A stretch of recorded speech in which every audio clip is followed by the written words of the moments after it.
शिवसेनेचे महासचिव राहुल शेवाळे आपल्यासोबत आहेत. सर, खरं तर काही मिनिटं उरलेले आहेत विड्रॉ करण्यासाठी. अनेक बंडखोर आहेत, भाजपमध्ये पण आहेत आणि शिवसेनेमध्ये आहेत. किती जणांनी अर्ज मागे घेतलेला आहे? किती अजूनही बंडखोर डोकेदुखी तुमची वाढणार आहे? नाही, जास्तीत जास्त बंडखोर मागे घेण्याकरता आम्ही गेले 2 दिवस प्रयत्न करत आहोत आणि शिवसेना आणि भारतीय जनता पार्टी आम्ही जॉईंटली ह्यावेळी प्रयत्न केले.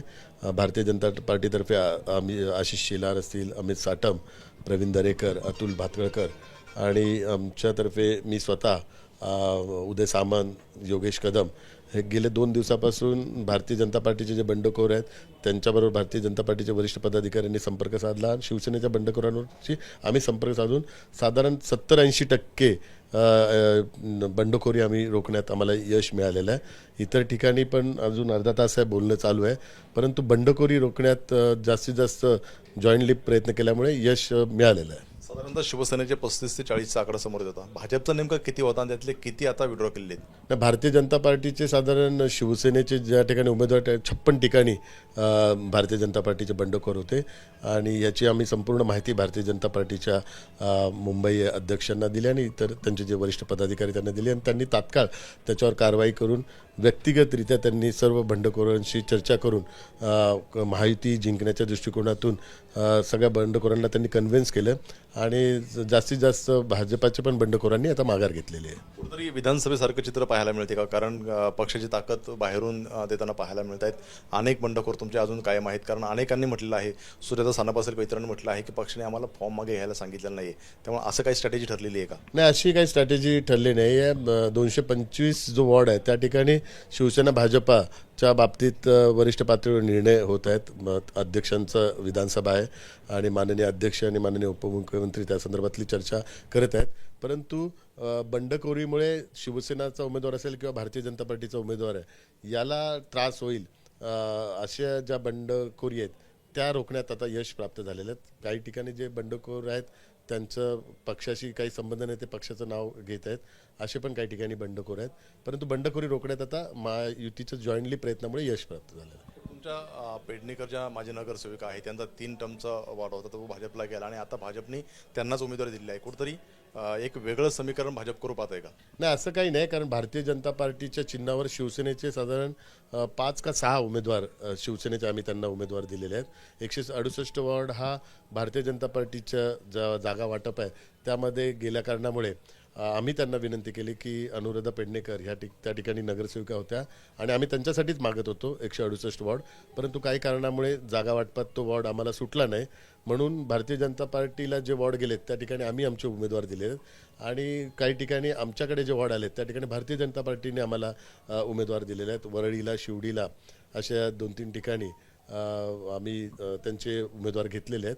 त्यामुळे दोघांचे उमेदवार आम्ही अदलाबदल करून जो समतोल आहे तो समतोल राखलेला आहे. याचं महत्त्वाचं कारण आहे की महायुती जिंकावं हा ह्यावेळेचा आमचा उद्देश आहे. त्यामुळे कुठेही दोघांचं संख्याबळ कमी होईल, दोघांची संख्या ह्याच्यावर आमचा कुठलाच वाद झाला नाही. यावेळी आम्ही 150पेक्षा जास्त महायुतीचा उमेदवार, तो उमेदवार कोणीही असेल, म्हणजे आमचा उमेदवार त्यांच्या चिन्हावर लढला आणि त्यांचा उमेदवार आमच्या चिन्हावर लढला, ह्याच्यात आम्ही कुठलाही वाद घेतला. विधानसभेला जे चित्र झालं होतं त्याच्यावरती नंतर आरोप झाले की आमदार शिवसेनेचा मात्र पक्षाचं काम करता येते भाजपचं, उदाहरणार्थ मुर्जी पटेल यांच्यावरती आरोप झाले. तर अशी शक्यता भविष्यात वाटत नाही का? अशी शक्यता वाटणारच नाही, कारण मुर्जी पटेल यांची पत्नी ह्या आता भाजपाच्या चिन्हावर निवडणूक लढत आहेत, कारण तो वॉर्ड आम्ही क्लेम केला होता. पण भारतीय जनता पार्टीने जसे आम्ही आमचे सिटिंग नगरसेवक आहेत त्यासाठी आम्ही क्लेम केला, तसं भारतीय जनता पार्टीने पण सिटिंग नगरसेवकसाठी क्लेम केला. त्यामुळे वॉर्ड 76 आणि वॉर्ड 81 हे मुर्जी पटेल यांनी त्यावेळी निवडणूक लढवली होती आणि भारतीय जनता पार्टीच्या चिन्हावर त्यांनी तो क्लेम केला. त्यामुळे त्यांच्या पत्नीला त्यांनी भारतीय जनता पार्टीतर्फे उभं केलं. त्यामुळे आम्ही ह्यावेळी सामंजस्याने आणि एकमेकाला समजून हा एक जागा वाटप केलेलं आहे. त्यामुळे आपण बघाल महाराष्ट्रात, मुंबईत एक वेगळं महायुतीचं वातावरण आहे आणि एकत्रित्या आम्ही कुठल्याही परिस्थितीत, कारण 227 जागा आम्ही लढवतो आहेत त्या महायुती म्हणून लढतोय. त्यामुळे शिवसेनेचा ही जागा आणि भाजपाची जागा आता हा डोक्यात कुठलाच विचार नाही, महायुतीचा आमच्या समोर आहे. महायुतीचा महापौर कसा बसेल याकरता एकजुटीने आम्ही काम करत आहोत. समोर ठाकरे बंधूंचं किती आव्हान वाटते तुम्हाला आता? नाही, आव्हान वाटत नाहीये. प्रत्येक बघा निवडणुकीत कोण ना कोणतरी विरोधक असतोच. त्यामुळे विनाविरोधक अशी बिनविरोध कुठली एका प्रभागापुरता निवडणूक होते. संपूर्ण महानगरपालिकेची बिनविरोध कधीच निवडणूक होत नाही. त्यामुळे विरोधक असतोच. तो विरोधकाला उत्तर द्यायची क्षमता आमच्यामध्ये आहे. आम्ही कामं केलेली आहेत. केंद्रात सत्ता महायुतीची आहे, राज्यात सत्ता महायुतीची आहे आणि आता मुंबई महानगरपालिकेत पण महायुतीचीच सत्ता येणार आहे. त्यामुळे लोकांना एक विश्वास आहे, केंद्रात राज्यात सत्ता ज्याची आहे त्याचंच राज्य जर महानगरपालिकेत असेल तरच विकास कामं होऊ शकतात, तरच विकास निधी मिळू शकतो. हे आता लोकांना माहिती आहे. नाहीतर जे नेते, जे विरोधक आहे ज्यांचा तुम्ही उल्लेख केला, ते नेहमीच बोलतात मी काही तुम्हाला देऊ शकत नाही, माझ्याकडे काही नाही आहे. हे जे बोलतात ना, ते लोकांना आता कळलं की ह्यांच्याकडे काहीच नाही आणि हे काही देऊ शकत नाही आहे. त्यामुळे लोक जो देणार आहे आणि ज्याच्याकडे आहे त्यालाच मतदान करतील. ह्यावेळची निवडणूक थोडी वेगळी वाटते कारण तुमच्या समोर एकीकडे ठाकरे बंधू आहेत, दुसरीकडे वंचित आणि काँग्रेस आहे. त्यामुळं कसं सगळं हे समीकरण असणार आहे आणि काय यश मिळेल तुम्हाला वाटतं? यश आम्हाला निश्चित मिळणार, कारण विकास कामावर ही निवडणूक होणार आहे. लोकांना विकास हवा आहे, लोकांना आपल्या मुलांचं भविष्य हवं आहे आणि आपल्या परिवाराचं सुख हवं आहे. आणि मुलांचं भविष्य आणि परिवाराचं सुख हे महायुतीच देऊ शकतं. आज इन्फ्रास्ट्रक्चरची जी कामं आहेत, कोस्टल रोड असेल, अटल सेतू असेल, STP असेल, मेट्रोचा प्रोजेक्ट असेल आणि इतर जी इंटरनल रोडची कामं असतील, ज्या बेसिक ॲम्युनिटीज आहेत त्या इम्प्रूव्हमेंटच्या असेल, ह्या सगळ्या गोष्टी महायुतीच्या माध्यमातून, विशेष करून एकनाथ शिंदे साहेब ज्यावेळी मुख्यमंत्री झाले त्यांनी 2.5-3 वर्षात जे निर्णय घेतले, रिडेव्हलपमेंट हा अत्यंत महत्त्वाचा विषय आहे.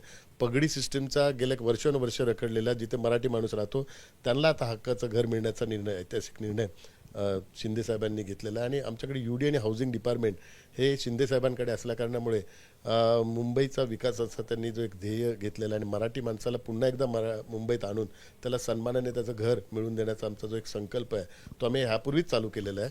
तो काही निवडणुकीचा अजेंडा नाही. ह्यापूर्वी 1 वर्षापासून रमाबाई आंबेडकर नगर असेल, इतर जे रखडलेले प्रोजेक्ट आहेत ते आम्ही पूर्ण करतोय. प्रत्येकाला हक्काचं घर मिळवून देणार हा एक आमचा महत्त्वाचा प्रोजेक्ट असेल. आणि दुसरं, मराठी माणसाकरता आता आम्ही एक नवीन एक संकल्पना करतोय. मराठी माणसाकरता माननीय हिंदू हृदय सम्राट शिवसेना प्रमुख बाळासाहेब ठाकरे यांचं जन्मशताब्दी वर्ष आहे. 2026 आता चालू झालेलं आहे. त्यामुळे 23 जानेवारीपासून ते जन्मशताब्दी वर्ष चालू होणार आहे.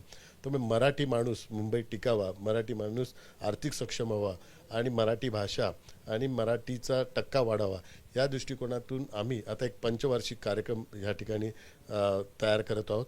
आणि शिवसेना प्रमुख बाळासाहेब ठाकरे यांच्या जन्मशताब्दी दिनापासून त्याची सुरुवात करून 5 वर्ष तो एक कलमी आम्ही कार्यक्रम त्या ठिकाणी करणार आहे. आम्ही एक 3 सदस्यी कमिटी फॉर्म करणार आणि ती कमिटी मुंबईतला मराठी टक्का कसा टिकावा आणि कसा वाढवावा या दृष्टिकोनातून अभ्यास करणार.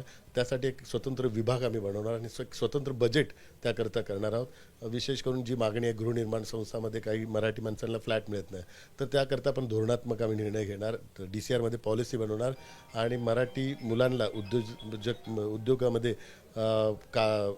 सहभाग व्हावा त्या दृष्टिकोनातून पण एक उद्योगाची पॉलिसी बनवणार. मराठी परिवार या ठिकाणी आर्थिक सक्षम होण्याच्या दृष्टिकोनातून त्याचं भविष्य उज्ज्वल करण्याकरता एक स्वतंत्र मराठी अथॉरिटी आम्ही मुद्दा काढताय. पण कृपाशंकर सिंग यांनी जे वक्तव्य केले ते अडचणीचं वाटत नाही तुम्हाला? निवडणूक कृपाशंकर सिंग यांचं वक्तव्य हे चुकीच्या पद्धतीने हे केलं आणि त्यांनी कालच त्या संदर्भातला खुलासाही केलेला आहे. मुंबईचा महापौर हा मराठीच होणार आहे आणि मुंबईचा महापौर हा महायुतीचाच होणार आहे. मुंबईचा महापौर हा वंदनीय हिंदू हृदय सम्राट शिवसेना प्रमुख बाळासाहेब ठाकरे यांच्या विचारांचाच होणार आहे. शेवटचा प्रश्न, बंडखोरांनी जरी शेवटच्या क्षणापर्यंत ऐकलं नाही तर त्यांच्यावर कारवाई करणार की आणखी काय पर्याय? निश्चित स्वरूपात ती पक्षांतर्गत कारवाईच असते, ती कारवाई होणार प्रत्येकावर. पाहता आपण बंडखोरांनी जर ऐकलं नाही तर पक्षांतर्गत जी कारवाई होते त्यांच्यावरती कारवाई होईल असं राहुल शेवाळे म्हणताना पाहायला मिळत आहेत. कॅमेरामन रोहित कांबळे सरशिरोने, ABP माझा, मुंबई. ABP माझा, उघडा डोळे बघा नीट.